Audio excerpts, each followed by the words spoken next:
안녕하세요. 저를 정신이 나간 여자라고 욕하셔도 좋습니다. 사위에게 그날 모든 걸 내주었던 것은 딸을 위한 일이었습니다. 적어도 제 마음만큼은 그랬어요. 사위와 저는 12살 띠동갑 차이가 납니다. 남자와 너무 오랜만이었지만 그날 이후로 저는 잃어버렸던 감정을 모두 되찾고 말았던 것 같아요. 그날 있었던 일과 그렇게 될 수밖에 없었던 일을 전부 말해보겠습니다. 저는 시골에서 혼자 살고 있는 중년의 여자입니다. 딸을 낳고 얼마 지나지 않아 남편은 바람이 나서 저와 제 딸을 버리고 집을 나갔습니다. 살 길이 막막했지만 안 해본 일이 없을 정도로 고생을 하며 열심히 혼자서 딸을 키웠습니다. 마을 농사일을 도우며 마트에서도 일하고 이것저것 열심히 해서 돈을 벌어 생계를 유지했습니다. 저는 어린 나이에 일찍 결혼을 해서 딸을 낳았고 사위는 제 딸과 나이 차이가 좀 있습니다. 저희 딸은 고등학교를 졸업하고 취직을 하지는 않고 술집에서 파트타임 알바를 했습니다. 그러던 중 사위를 만나게 되었다고 말했는데 사위는 술집을 3개나 운영하고 있는 사람이라고 자신을 소개했죠. 차도 고급 외제차를 타고 다니는 사람인데 자수성가를 했다고 합니다. 산전수전 모두 다 겪어본 사람이라고 말이죠. 처음 시작한 술집은 금방 망해버렸고 고생을 많이 했다고 합니다. 다시 자금을 마련해 또다시 도전하기를 여러 번 했다더라고요. 결국 현재는 장사가 잘 되는 술집을 3개나 가지고 있는 사위입니다. 그리고 장사가 썩 잘 되지는 않지만 직원들 월급은 충분히 줄 수 있는 정도의 술집을 운영하고 있는 사람이었죠. 사위는 고생을 하며 바쁘게 사업을 하다 보니 30대 중반까지 결혼을 못하고 혼자 살고 있었습니다. 그러던 중 사위가 운영하는 술집 중 한 곳에서 제 딸이 일을 하게 되었다네요. 사위는 처음에는 저희 딸에게 관심이 별로 없었다고 합니다. 30이 넘은 나이에 20대 초반인 저희 딸 아이한테 관심이 가지는 않았다더군요. 그러다가 일을 마친 저희 딸을 집에 데려다 준 적이 있었는데 저희 딸이 자취하는 집 근처에 있는 술집에서 둘은 술을 한잔하게 되었고 그곳에서 둘은 눈이 맞아버렸다고 했습니다.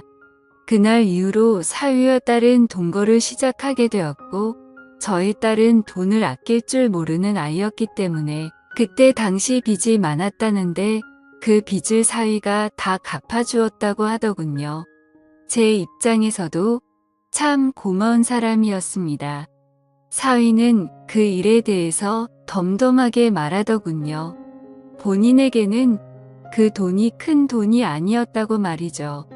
딸은 저에게 입이 마르도록 사위 칭찬을 했습니다. 저도 마찬가지로 사위에게 늘 고맙다고 말했어요. 저는 사위에게 고마운 마음이 늘 똑같았는데 제 딸의 고마운 마음은 잠시뿐이었습니다. 사위와 함께 살면서 가정주부로 있던 딸은 낮에도 밤에도 밖으로 나돌았다고 하네요. 그러던 중 제 딸과 어떤 남자가 팔짱을 끼고 지나가는 것을 사위가 목격하게 되었고 사위는 딸의 이름을 크게 불렀는데 딸은 그 남자와 도망을 쳐버렸다고 합니다. 그 후로 사위가 전화를 걸어도 딸은 전화를 받지 않다가 며칠이 지난 뒤에야 집으로 돌아왔다고 하더라고요.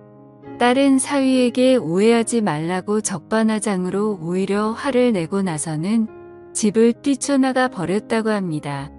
지금에서야 알게 되었지만 사위는 그때 결혼을 포기했다고 합니다. 사실 사위의 주변에는 여자들이 항상 많았습니다.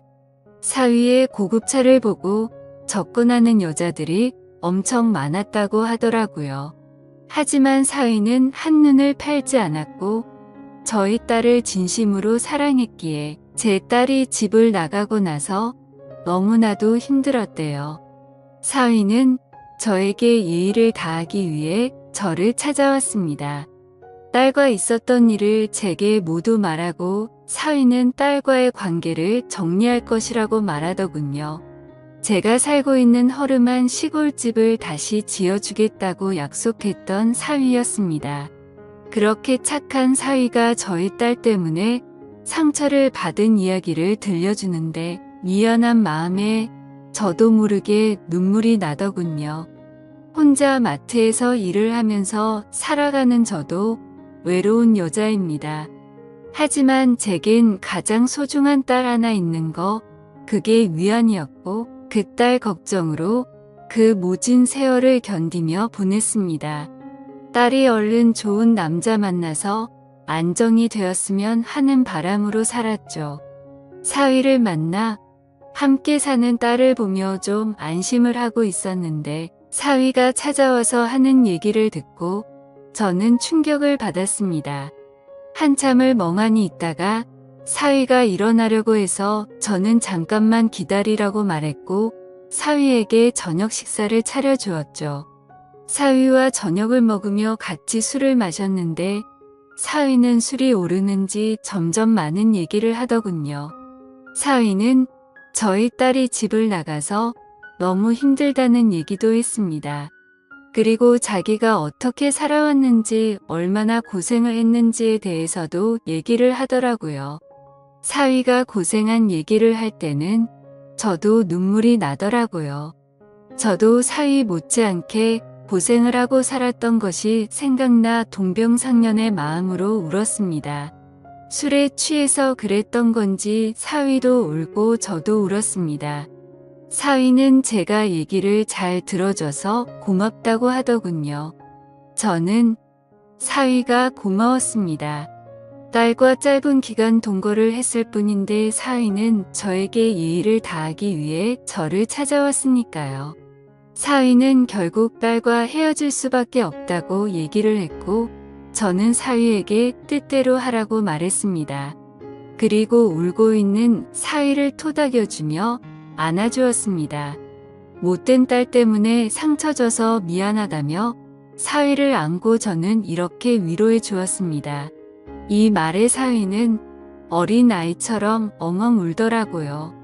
사위는 한참을 울더니 누가 먼저라고 할 것도 없이 저와 사위는 사고를 치고야 말았습니다.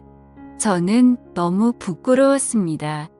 하지만 사위가 원하는 대로 하도록 해주는 것이 딸의 죄를 조금이라도 씻어주는 길이라고 생각했습니다. 물론 사실 저도 좋았습니다. 어떤 남자도 저에게 주지 못했던 감정을 사위가 저에게 주었습니다. 다음날 아침 저는 사위에게 식사를 차려주었는데 사위는 허기가 졌는지 허겁지겁 식사를 했습니다. 그 모습을 볼 때 제 마음은 너무도 흐뭇했습니다. 밥을 먹고 사위는 돌아가게 되었죠. 저는 사위를 보낼 때 이상한 마음이 들었습니다. 딸을 걱정하고 사위에게 미안한 것이 아니라 사위가 가는 것이 아쉬웠습니다. 저 갈게요. 이렇게 말하는 사위에게 저도 모르게 언제 또 올 건지 이렇게 물어봤고저도 모르게 나온 이 말에 깜짝 놀랐습니다. 사위는 대답을 하지 않고 그대로 갔습니다. 사위는 그날 집으로 돌아가서 딸의 짐을 모두 밖에 내놓고 딸에게 짐 가져가라고 연락을 했습니다. 딸은 별말 없이 가서 짐을 가지고 갔는데 사위는 그렇게 마음이 아프지 않았다고 합니다. 그날 이후로 사위를 다시 볼 수 없을 거라 생각했습니다. 하지만 사위는 일주일에 3번 정도 저를 찾아왔습니다. 사위가 올 때마다 저는 너무 반가웠고 행복한 시간을 보내게 되었죠. 그렇게 하는 것이 죄를 지은 딸을 대신해서 사위에게 사과하는 것이라고 스스로에게 거짓말을 했습니다. 생각은 그렇게 했지만 사위가 돌아간다며 저희 집을 나설 때면 저는 너무나도 아쉬웠습니다. 얼마 전에 사위가 이런 말을 하더군요. 곧 제가 사는 곳으로 모셔갈게요. 저는 그 말을 듣고 눈물이 났습니다. 저는 사위에게 그런 소리 하지 말라고 했습니다. 딸을 대신해 자네에게 사죄를 한 것일 뿐 다른 욕심은 없다고 말했습니다. 사위는 그냥 그런 줄 알고 계세요. 이렇게 말하는데 저도 모르게 눈웃음을 치게 되더군요. 그리고 며칠 전 사위가 진짜로 트럭을 보냈습니다. 짐을 모두 실어 보내라고 하더군요. 저는 마지못해 저의 짐을 그 트럭에 실어서 보냈습니다. 이래도 되는 것일까 하는 생각이 들지만 어차피 한 번뿐인 인생인데 그냥 흘러가는 대로 살아보려고 합니다. 저는 밖에서 일하고 오는 사위를 위해 집안일을 하고 맛있는 음식을 합니다. 나중에 사위가 저를 필요 없다고 하면 말없이 사위를 떠날 생각으로 말이죠. 그 전까지 저는 그 사람을 위해 아내로서 최선을 다하려고 합니다. 저를 정신 나간 여자라고 욕하셔도 좋습니다.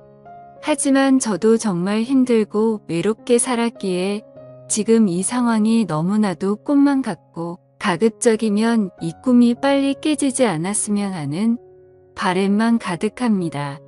그리고 딸은 그 못된 짓을 하고 난 뒤로 저와 연락을 단절해서 지금은 어떻게 지내고 있는지 잘 모르겠네요. 저도 너무 실망했던 터라 관심도 크게 가지가 않고요. 여러분들은 이 상황을 어떻게 보시나요? 지금까지 제 사연을 들어주셔서 감사드립니다. 모두 한 번뿐인 인생인데 남들 눈치 보지 마시고 행복하게 사시길 바랄게요. 감사합니다.